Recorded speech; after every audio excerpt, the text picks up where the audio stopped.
영혼의 쉼터를 방문해 주신 여러분 반갑습니다. 이정길 목사입니다.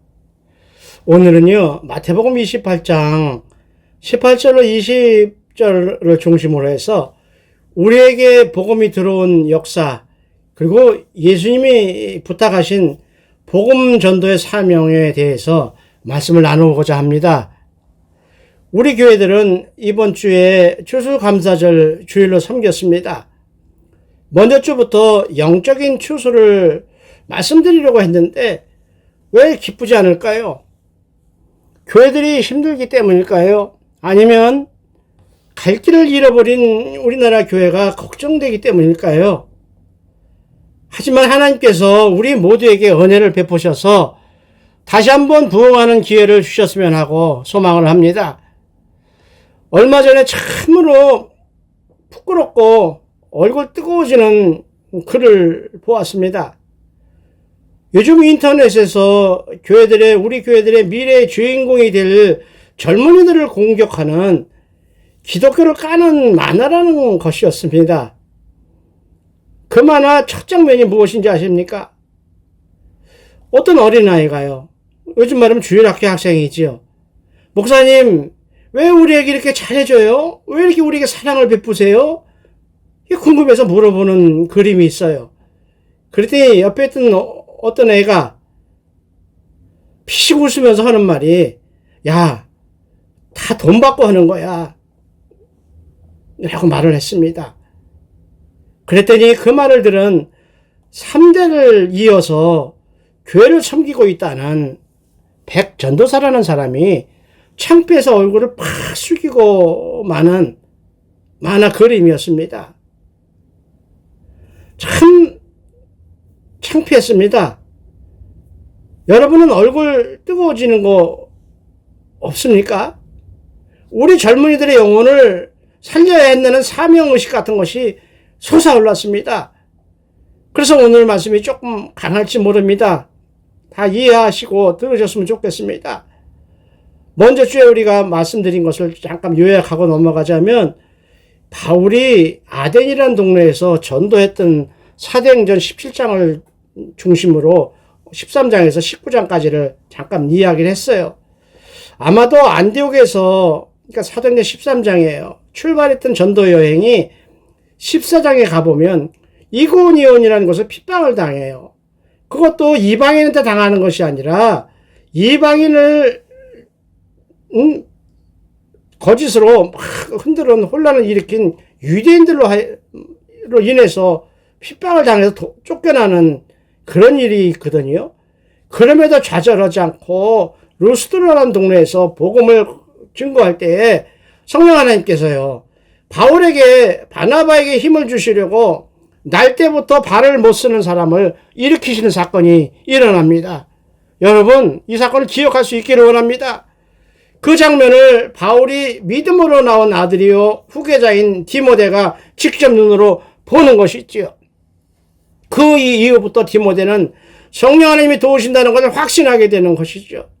아무리 어려운 일이 있어도 기도하면 성령 하나님께서 역사하신다는 것을 봤거든요. 그래서 차기에 사도 바울의 후계자로서 교회를 섬기는 지도자로 성장하게 되는 것입니다. 우리의 젊은이들이요, 우리 교회 미래의 주인공이 될 젊은이들에게도 그러한 성령의 역사를 볼 수 있도록 우리가 기도하고 증거해야 할 줄로 믿습니다. 또한 드로아에서 성령의 강권적인 인도하심도 있었지요. 우리가 해야 할 일, 가고자 하는 길을 성령 하나님께서 인도하시며 함께 하신다는 증거입니다. 지금의 터키라는 나라, 지중해 연안 쪽에 바다로 건너가지 않고, 건너가면 그리스라는 나라가 나오고, 그리스 하나 더 나가면 로마가 나오죠. 그러게 건너가기 말고 그냥 그 육지에서 오던 길로 그냥 북쪽으로 향하면 부르기아하고 비두니아라는 곳으로 가려고 할 때 환상으로 인도하시죠. 하나님께서 환상을 보여주셔요. 바다 건너에 사는 마게도냐 사람이 건너와서 우리를 도와달라라는 환상을 보고 그것을 건너가서 누구를 만나게 되지요? 그야말로 성령 하나님의 예비하심이라고 말할 수밖에 없지요. 바울의 선교 사역, 사실상 제2차 전도 여행이지만 사실상의 전도 여행인 선교 사역을 기도로 동역하면서요. 사도 바울이 로마 감옥에서 순교할 때까지 선교 모든 것을 후원했던 빌립보 교회를 세우는 역사가 일어나는 것입니다. 그때 루디아가 누구예요? 자색 옷감 장사라고 성경이 기록하지요. 곧 비단 옷감을 파는 루디아라는 여인의 마음을 열으셔서 예수님과 복음을 받아들이고 세례를 받게 하시는 성령님의 역사가 일어나는 것이지요. 우리는 그렇게 할 수가 없어요. 그러나 우리의 혼과 영과 관절과 골수를 쪼개기까지 역사하신다는 하나님의 말씀이 루디아의 마음을 열게 하시고 동역하도록 역사하셨다는 것입니다. 그리고는 성령이 함께 하심으로 사도행전 17장에 가서는 데살로니가 교회가 세워지고 베레아 교회가 세워지고 18장에 가서는 고린도 교회가 세워지고 19장에 가서는 에베소 교회가 세워지는 부흥의 역사가 일어나는 것을 먼저째 우리가 잠깐 살펴봤습니다. 그렇게 역사하셨던 성령 하나님의 역사가 어떻게 해서 초대교회 복음을 미국으로 건너가게 했으며 그러면 청교도 신앙이 우리나라까지 들게 했는가를 살펴보다가 시간이 돼서 마쳤습니다. 그래서 오늘은 그 말씀에 이어서요. 그러한 청교도 신앙 복음이 초대교회 복음이 우리나라에 들어올 때까지 어떤 희생을 치렀나 어떤 경로를 거쳐서 들어왔나를 살펴보면서요. 우리나라 교회가 처한 지금의 현실을 바라보고 우리가 앞으로 가져야 할 자세가 어떤 것인가 수치하게 회개하면서 생각을 해보는 시간을 갖도록 하겠습니다. 우리나라도 사도 바울 당시에 아덴 사람들처럼 어리석었습니다. 불쌍했습니다. 하나님을 몰랐기 때문이죠. 이스라엘처럼요 5천년 역사를 가졌지만 우상과 가난에 찌든 조선이라는 나라는 하나님께서 버리신 것 같이 복음이 들어오지를 못했습니다. 예수님이 오신 지 2000년이 지나갈 쯤 돼서 중국도 복음을 들었습니다. 일본조차도 복음을 들었는데 우리 조선만 그 알량한 자존심 때문에 쇄국 정책을 피는 바람에 한 명의 선교사도 들어오지를 못했습니다. 그야말로 아무도 들어오지 못하는 죽음과 어둠의 땅이었던 것이죠. 그런 조선을 사랑하셔서 오늘날 선교대국으로 쓰시려고 토마스 선교사를 보내시고 그의 헌신과 희생을 받으신 하나님께서 역사하셨다는 것을 오늘 우리는 기억해야 할 것입니다. 결론부터 말씀드리자면 1866년 9월 5일에 일어난 토마스 선교사의 순교 사건입니다. 다시 말해서 미국배죠. 미국배 제너럴 셔먼호라고 하는 무역선이 평양 대동강변에서 불타버린 사건은 그 배의 소유주인 메토스라고 하는 해운회사가 선박회사가 당시 베이징 주재의 미국 공사 벌린게임에게 보낸 보고서에 의해서 1867년 드디어 미국은 군함 워추세트라는 군함을 조선에 보냅니다. 그리고 그 다음에 미국 군함 세논도라는 군함을 또 보냅니다. 그러더니 1872년에 가서는 드디어 신미양요 전쟁이 일어나는 것이죠. 미국하고 조선하고 전쟁을 신미양요라고 합니다. 신미년에 일어난 전쟁이라는 말이죠. 드디어 그렇게 전쟁을 하다가 1882년이 되니까 전쟁을 마무리하려고 수습하던 미국하고 조선은 타협을 보기를 수호 통상조약을 맺고 선교사들의 미국인들의 자유를 무조건 보장하게 되는 하나님의 뜻이었던 그 토마스 선교사의 순교를 뿌려진 복음 그 젊은 피의 열매가 드디어 열린 것입니다.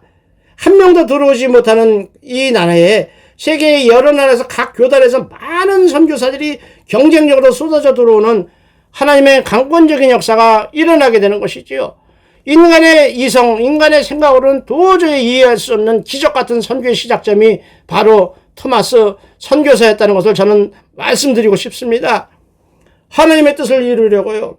기도하고 훈련받은 토마스 선교사는 결혼과 동시에 런던 선교본부 소속으로 중국에 파송됩니다.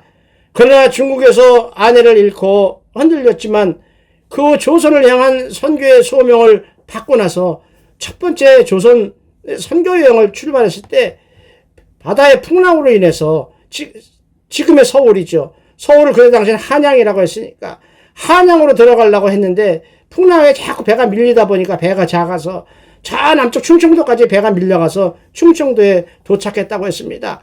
그곳에서 성경책하고 선교 물품 전도지를 사람들에게 줬겠죠. 그런데 충청도에 자기가 전했던 그 성경이 어떻게 한양까지 올라가서 한양에 있는 사람이 그 성경책을 봤다는 것이죠.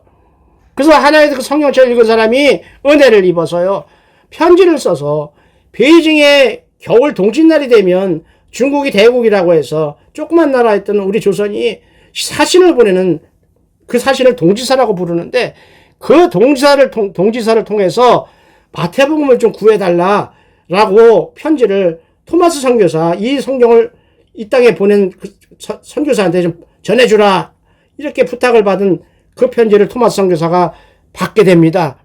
그걸 읽어보니까 조선에 이렇게 예수님과 복음을 원하는 영혼이 많구나, 이런 생각을 가지고 사명감에 불타서 자기에게 남은 모든 재산을 다 팝니다.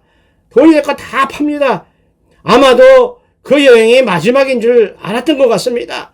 모든 것을 다 팔아서 그것으로 성경을 사고 선교물품 전도지를 만들고 모든 것을 다 준비합니다. 올인하는 것이죠. 모든 재산을 다 선교에 투자한 겁니다. 그러니까 짐이 많잖아요. 그래서 당시에는 조그만 어선 아니면 조선으로 갈 수 있는 교통편이 없던 당시에, 지금처럼 비행기가 있습니까? 커다란 여객선이 있습니까? 그런데 듣기에 커다란 프랑스 군함이 조선으로 간다는 소리를 들어요. 평양으로 간다는 소리를 들어요. 동지사는 아까 이야기했죠. 동지날에 여기서 중국에 보내는 사신을 이야기하는 것이죠. 그래서 당시에 그 카톨릭, 그때는 기독교가 없으니까 카톨릭뿐이 없었어요. 성당이 있죠. 주교 2명을 죽였어요.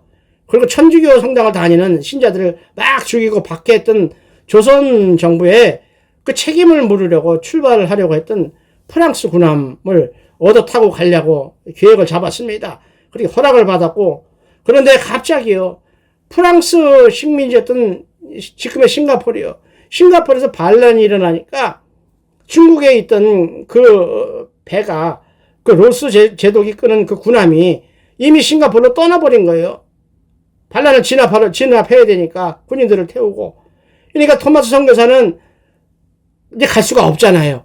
그래서 소문을 듣기를 제너럴 셔먼호라는 무역선이 곧 평양으로 출발한다는, 곧 들어와서 평양으로 바로 간다는 이야기를 듣고, 그럼 그 배를 타고 가면 되겠구나 라고 해서 제너럴 셔먼호를 타고 평양으로 들어갑니다.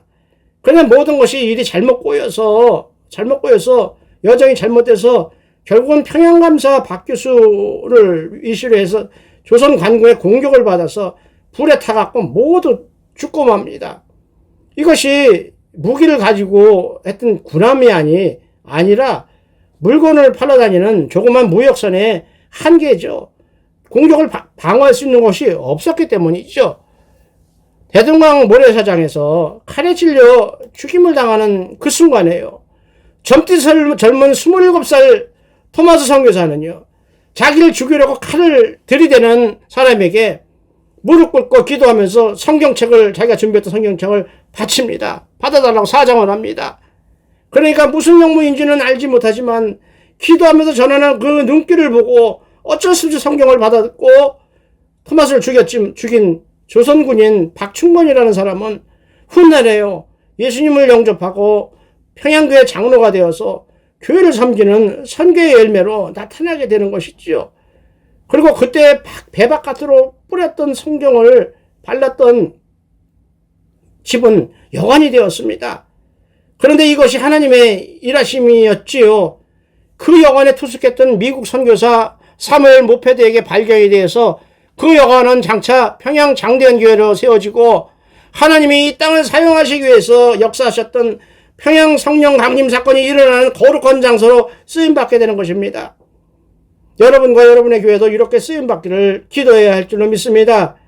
많은 사람들이요, 이 땅의 교회 부흥의 역사를 말할 때에 세계의 교회 사상, 역사상 선교사가 들어가기 전에, 목사가 들어가기 전에 이미 그 나라 말로 되어 있던 성경이 있었고 교회가 이미 세워진 것은 오직 조선뿐이라고 이야기합니다.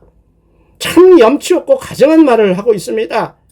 여기에서 선교사가 들어오기 전이라고 하는 이 말은요, 사람들이 전한 선교사 기준이요. 그것에 따라서 1885년 4월 5일 날 인천 제물포항을 통해서 들어온 언더우드 선교사와 아펜젤러가 처음 선교사라고 하는 잘못된 주장인 것입니다. 어떻게 생각하십니까? 당시 한 사람의 선교사도 들어오지 못하던 때였는데 아무런 희생이 없이 쉽게 그냥 선교사들이 들어온 것처럼 태연하게 말을 하는 것이죠. 실제로 19년 전에 토마스 선교사의 펄펄 끓는 순교의 피와 그 죽음에 도전받아서 한글 성경을 제작한 윌리엄슨 선교사, 존 로스 선교사, 또 그들과 같이 조선의 말을 가리키면서 조선의 글자로 기록하기 위해서 담당했던 첫 순교자들, 또 조선 사람들이 세운 첫 번째 교회 솔례교회, 한문으로 송천교회입니다. 소나무 송자에다 내천자에서 솔례교회, 그리고 성령 하나님이 인도하셨던 복음의 역사를 사실상 무시해버리는 잘못을 범하고 말았습니다. 사랑하는 동역자 여러분, 사랑하는 성도 여러분, 이제 눈을 지그시 감으시고 156년 전에 대동강에서 있었던 순교의 장면을 생각해 보시기 바랍니다. 그려보시기 바랍니다.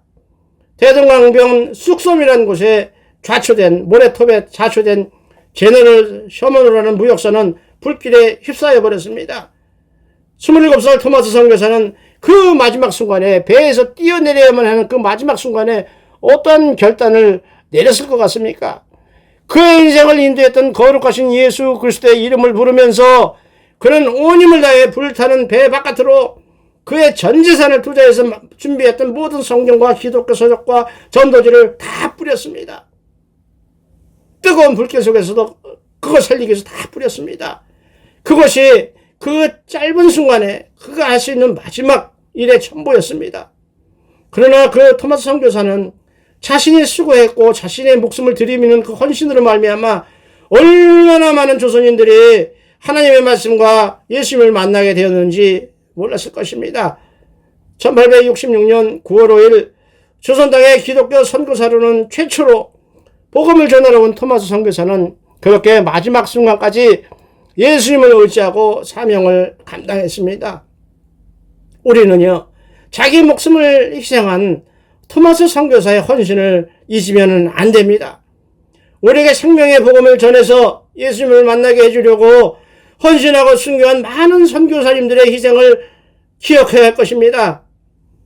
예수님을 사랑하시는 여러분, 그렇게 어렵게 들어온 소중하고 고귀한 복음과 예수님을 무시하는, 처음에 말씀드렸죠, 그 이상한 만화들이요, 안티 기독교들, 우리 젊은이들을 죽이려고 만드는 만화, 그런 주장에도 아무 말도 하지 못하게 누가 그런 상황을 만들었습니까? 몇 가지 더 소개하고 반론하려고 합니다. 꼭 들어보셔야 합니다. 요즘 젊은 세대들이나 세상이 교회를 아주 나쁘게 보고 있습니다. 아마도 이기적이고요, 사기꾼 같고 탐욕에 찌든 사람들처럼 나쁘게 보일 것입니다. 아까 맨 처음 장면에 뭐라 그랬어요? 왜 그렇게 우리에게 친절하게 사랑스럽게 대해주세요?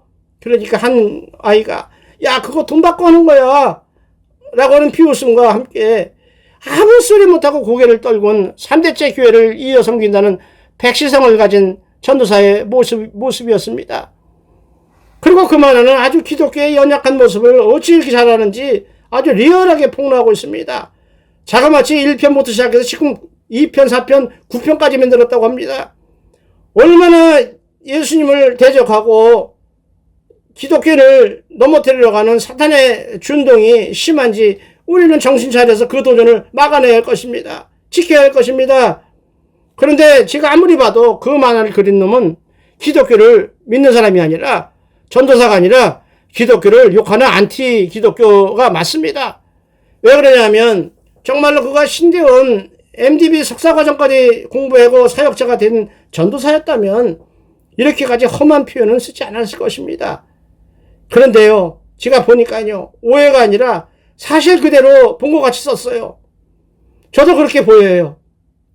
그러나 문제는요, 무엇을 비판하고 그럴 때 어떤 문제를 좁게 고치자고 하는, 말하려고 하는 뉘앙스가 아니라, 아이고, 교회를 욕하고 싶었는데 마침 잘 됐다 라고 그런 마음으로 글을 읽는 젊은이들에게 영적인 혼란을 주려는 속셈이 들어있기 때문이죠. 따라서 우리는 회개해야 합니다. 우리 교회들 많이 회개해야 합니다. 얼마 전만 해도 우리나라 기독교를 1000만 성도라고 했습니다. 그런데 이번에 12.7 집회의 목표가 200만이라고 했고 110만 명 모였다고 했습니다. 반토막도 아니고 다 무너졌습니다. WCC 주장하는 자나 로잔대에 참관 사람들까지 다 모은 숫자입니다. 로잔대를 욕하던 목사님들도 로잔대를 주장한 사람들도 함께 모였다고 했습니다. 뭡니까 그게? 제가 존경하는 목사님 중 한 분인 침례교회 정동수 목사님이 얼마 전에 유튜브 방송에서 인천에서 열린 로잔대회, WEA 로잔대회, 특히 그것을 앞장서서 준비하는 사람은 목사도 아니고 마귀의 새끼라고 했습니다. 영문을 못한다는 거지요. 저도 그 말씀에 공감합니다. 동의합니다. 로잔대회는요, 흩어진 교회, 분열된 교회를 연합시키려고 하는 교회 연합이 아니라 이놈저놈 우상까지 다 종교로 인정해서 하나로 합치자고 하는 종교 연합입니다. 불교, 천주교, 심지어 우상까지도 종교를 보고 합치자는 자유주의 신학자들이 하는 주장입니다. 그걸 누가 앞장서서 준비했습니까? 다 아시죠? 유기성이, 이재훈이 이런 사람이 염치 없게 12.7 집회에 나타났습니다. 교회는요, 예수님의 사랑을 전해서 예수님의 사랑인 예수님의 백성들 영혼을 구원하는 것이 첫 번째 목적이자 사명입니다. 자유주의자들은 아니지요.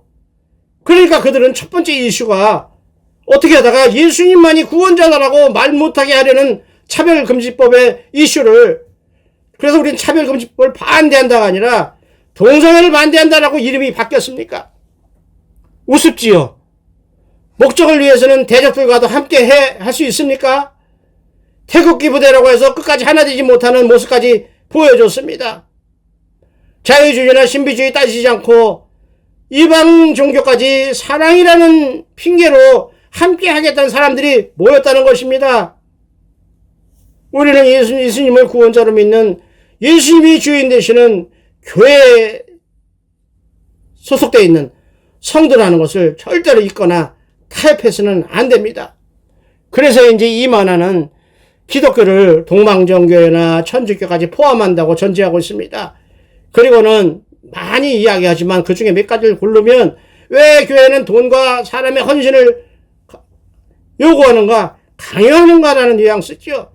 그리고 과학, 왜 진화론 같은 것은 무조건 부정하는가라는 이런 이슈를 들이대면서 많은 연약한 것을 들어서 젊은이들로 하여금 교회가 못됐다, 탐욕스럽다, 교회가 나쁜 길로 가고 있다라고 보이도록 혼란을 주고자 하는 것입니다. 그 중에 제가 가장 크게 충격을 받은 것이 돈 문제입니다. 시간 관계상 마냥 길게 못하니까 한 가지만 이야기하려고 그래요. 성도님들이 드리는 헌금을 가지고 세워진 교회, 또 부대 시설을 이제는 자기 개인 것으로 착각해서 하나님의 것을 훔쳐서 자식에게 세습하는 것을 그들이 욕을 하고 있어요. 그래서 우리 젊은이들이 보고 있다고요. 이 말에 해당되는 목사님들 답변해 보시기 바랍니다. 이런 문제들에 대해서 상처받고 좌절해서 교회를 떠나는 젊은이들, 예수님을 떠나는 많은 젊은 영혼들을 당신들은 어떻게 책임질 것입니까? 당신들 욕심 채우라고 예수님이 그 험한 십자가를 지셨습니까? 예수님이 헌금이나 받으려고, 재물이나 얻으려고 십자가를 지셨습니까? 이제는 이는 그가 자기 백성을 그들의 죄에서 구원할 자라고 하는 마태복음 1장 21절에 예수님이 오신 진정한 목적, 이유, 그리고 성천하시면서 우리에게 당부하신 모든 민족을 제자로 삼아 영혼을 구원하라고 명령을 전하고 실천하는데 몸부림쳐야 할 때가 온 것입니다. 그래서 저는 어떤 젊은이에게, 그 만화를 저에게 보라고 했던 그 젊은이에게 이러한 말로 사정을 했습니다. 한 점이라도 살려야 하기에, 젊은이여, 성경 외에는 진리가 없습니다. 진리는 몇천 년이 지나도 세상 풍조가 바뀌어도 변하지 않는 것입니다. 이렇게 영적 진리는 사람의 주장이 아니라 성경을 통해서 계시하신 하나님의 말씀에 근거해서 말을 해야 합니다. 주장해야 합니다. 우주과학자들의 말은 잘도 듣는 젊은이요. 당신은 그곳에 가보았습니까? 당신의 눈으로 직접 보았습니까? 빛의 속도로 가도 몇천 년 가야 하는 곳에 가보았냐라고 제가 물어봤습니다. 그런 과학자들의 말이 옳다고 하더라도 맞는 것 같다고 하더라도 그 주장을 진리라고 하지 않고 가설이라고 하는 것은, 진리라고 하는 것은 하나님의 말씀엔 없기 때문입니다. 어차피 그 전문에게 이야기한 거예요. 어차피 하나님의 나를 본 사람은 없습니다. 당신들이 하나님이 없다고 해도 나는 할 말이 없습니다. 그러나 우리보다 더 똑똑하고 더 나은 우리 인간들의 조상들이 어려운 일을 당했을 때 하나님께 기도했습니다. 그리고 기도에 응답받아서 회복되었던 수많은 인간 역사에 있던 증거들이 하나씩 모아져서 하나님을 증거하고 있다는 그것을 무시하지 않기 바랍니다. 특별히 세 번째 사는 저의 간증에서 보이지 않는 세상을 당신들을 설득하거나 증명할 길이 없어서 그냥 조용히 있는 것뿐이지 하나님이 진짜 없다고 하는 당신들의 말에 동의하기 때문에 조용히 있는 것은 아니다라는 사실을 주의 깊게 들었으면 좋겠다라고 이야기했습니다. 따라서 안티 기독교의 주장을 믿고 무조건 하나님이 없다고 주장하는 것보다, 무조건 하나님을 떠나는 것보다 누구 말이 확실한지 정확하게 알게 될 때까지는 기다려야 한다고 얘기했습니다. 왜냐하면 정말로 천국과 지옥이 없다면요, 정말로 죽은 뒤에 부활이 있다면, 천국과 지옥이 있다면, 그래서 영원한 삶과 숯불이 지글지글 끓는 지옥이 있다면 어쩌려고 그러십니까? 그것을 감당할 만한 증거를 알 때까지, 볼 수 있을 때까지는 우리는 연약한 흙덩어리에 지나지 않는 피조물이라는 것을 알고 겸손해지시기 바랍니다. 인간 모두에게 호흡하도록 공기, 산소를 주시고, 목마르지 않도록 뷰를 주시고, 춥지 않도록 햇빛을 주시는 분을 하나님이라고 말하더라도 부정하거나 기피하지 마시기 바랍니다. 언젠가는 당신도 그 하나님을 알게 될 것이기 때문입니다. 그래서 많은 교회들이 예수님을 안 믿는 당신들을 위해서 바보스러울 정도로 기도하고 있지 않습니까? 그들을 바보라고 생각하지 않으신다면 조금 겸손해지고 차분해지시기 바랍니다. 주어진 환경에 휘둘리지 마시기 바랍니다. 그리고 할 수 있거든 기도해 보세요. 당신의 심령 속에 계신다고 약속하셨던 성령 하나님의 음성이 들릴 때까지 기도해 보세요. 그분은요, 우리가 없다고, 우리가 부정한다고 해도 계실 분이십니다. 우리가 믿지 않아도 그분의 섭리대로 우주 만물을 운영해 나가시는 하나님이기 때문입니다라고 말씀드렸습니다. 그래도 하나님을 보지 못해서, 아니면 하나님의 음성을 듣지 못해서 이렇게 말하고 싶다면 성경에 약속한 하나님을 만나는 법을 성경을 읽으면서 배우시기 바랍니다. 아니면요, 그 하나님께서 당신을 찾아오실 때까지 조금 더 기다려보는 것이 우리 인간의 입장인 것을 깨달았으면 좋겠습니다. 다행히 그분이 하나님께서 당신을 사랑해서 빨리 만나주시기를 저는 지금도 기도하고 있고 기도할 것입니다 라고 이야기를 했습니다. 사랑하는 성도 여러분, 우리는 아무리 세상이 바뀌어도요, 예수님 편에 서 있어야 합니다. 요즘 정치 목사나 세력을 도모하는 집회가 주장하는 이슈를 한번 생각해 보시기 바랍니다. 물론 동성애 반대 중요합니다. 그러나 그것은 사회가, 국가가 함께 해야 할 일입니다. 교회는 그거보다 더 급한 복음을 증거하는, 복음을 전하는 일이 교회가 할 일입니다. 여러분이 듣기 싫어해도요, 우리에게 나서라고 요구해도요, 그보다 먼저 해야 할 일을 외면하면 안 됩니다. 예수님 시대에도 동성애나 타락한 인간의 모습이 있었습니다. 구약 시대에도 이미 있었습니다. 로마서 1장을 보면요, 하나님을 알 때 하나님을 영화롭게도 아니하며 감사하지도 아니하며 오히려 그 생각이 허망해지며 미련한 마음이 어두워졌다라고 말씀하면서 하나님께서 그들을 부끄러운 욕심에 내버려 두셨으니 곧 그들의 여자들도 순리대로 쓸 것을 바꾸어 영리로 쓰며 그와 같이 남자들도 순리대로 여자 쓰기를 버리고 서로 향하여 음욕이 부릴 듯하며 남자가 남자와 더불어 부끄러운 일을 행하여 라고 말씀하셨다는 것을 기억할 수 있기 원합니다. 또한 갈라디아서 1장에서도 다른 복음은 없나니 자유주의 신학을 얘기하는 겁니다. 다만 어떤 사람들이 너희를 교란하여 그리스도의 복음을 변질되게 변하게 하려 함이라 라고 말씀하시면서, 그러나 우리나 혹은 하늘에서 내려온 천사라고 할지라도 우리가 너희에게 전한 복음 외에 다른 복음을 전하면 저주를 받을지어다. 내가 지금 다시 말하노니 만일 누구든지 너희가 받은 것 외에 다른 복음을 전하면 저주를 받을지어라고 두 번에 걸쳐서 강조하고 있습니다. 왜 그러셨을까요? 말세에 나타날 현상을 이미 알았기 때문이겠지요. 너는 이것을 알라. 말세에 고통하는 때가 이르러서 사람들이 자기를 사랑하며 돈을 사랑하며 자랑하며 교만하며라며 쾌락을 사랑하기를 하나님 사랑하는 것보다 더하며 경건의 모양은 있으나 경건의 능력은 부인하니 이 같은 자들에게서 네가 돌아서라. 그들 중에 남의 집에 가만히 들어가 어리석은 여자를 유인하는 자들이 있으니 그 여자는 죄를 중히 지고 여러 가지 욕심에 끌림바 되어 항상 배우나 끝내 진리의 지식에 이를 수 없다라고 디모데후서 3장에서 경고하고 계십니다. 이 말씀은 하나님이 성경을 통해서 약속하신 것보다 우상과 거짓을 말하는 당시 이단들, 지금의 자유주의 신학자들, 이단들이 미혹하는 소리를 더 좋게 여기게 되면 폐가 망신당한다는 것을 말씀하시는 것입니다. 그런데 집회에서 요즘에 새로 생겨난 것처럼 난리를 칩니다. 동성애가 요새 새로 생긴 것처럼 난리를 칩니다.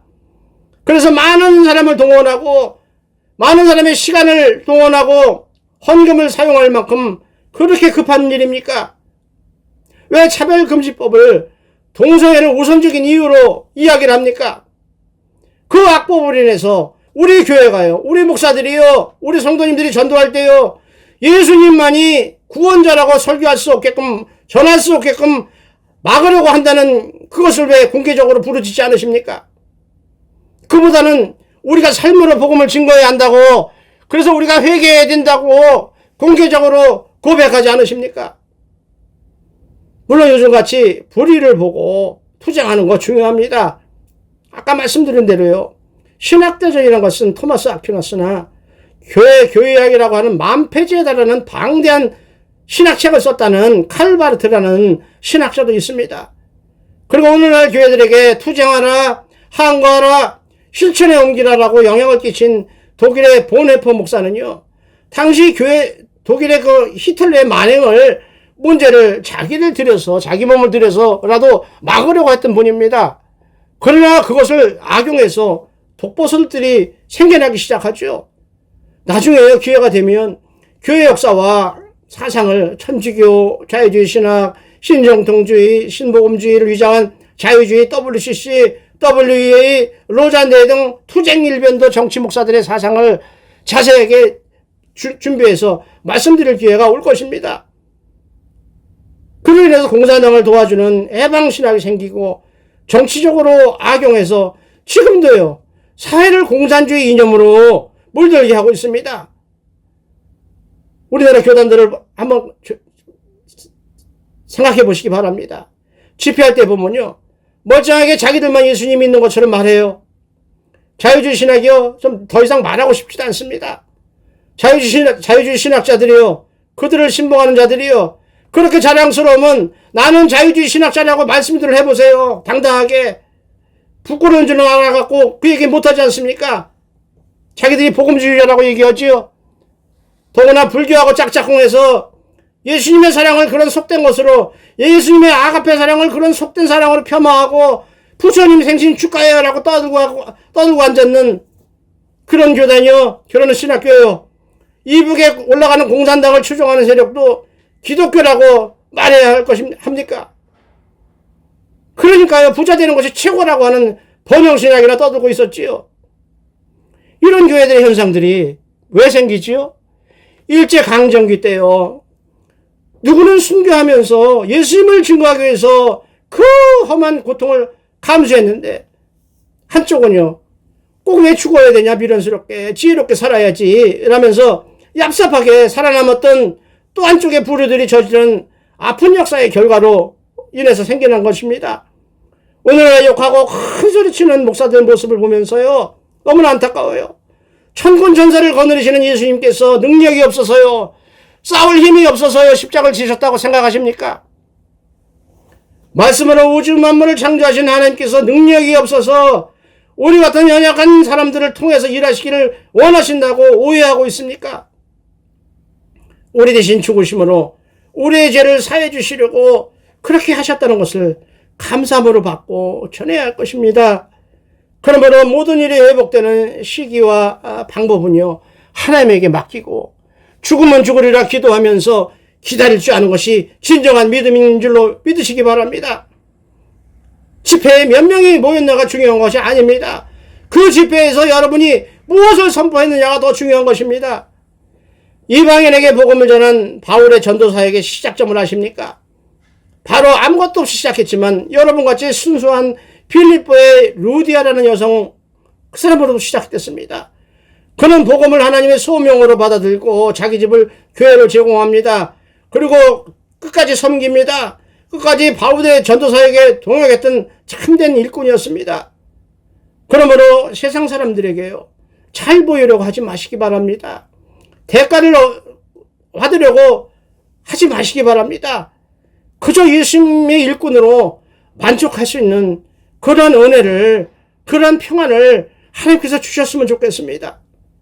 아까 토마스 선교사가 드린 희생의 열매가 바로 그렇습니다. 내가 진실로 진실로 너희에게 이르노니 한 알의 밀이 땅에 떨어져 죽지 아니하면 한 알 그대로 있고 죽으면 많은 열매를 맺느니라라고 요한복음 12장 24절에서 예수님은 우리에게 말씀하고 계십니다. 이제 예수님이 오신 이유와 부탁하신 말씀으로 마칩니다. 마태복음 1장 21절, 아들을 낳으리니 이름을 예수라 하라. 이는 그가 자기 백성을 그들의 죄에서 구원할 죄이십니다. 그래서 이 땅에 오셔서 십자가를 지셨다는 것입니다. 우리 대신 죽으셨다는 것입니다.